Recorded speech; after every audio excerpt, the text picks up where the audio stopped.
తలలొనరిల్చు తప్పులకు తడబడి ఒక పక్క ఒరిగెన ఓంకారమూర్తి.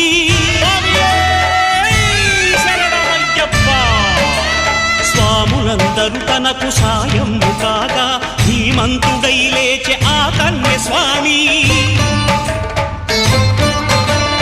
పట్టబంధము వీడి భక్తతతికై పరుగు పరుగున వచ్చె భూమిపైకి నరుడై.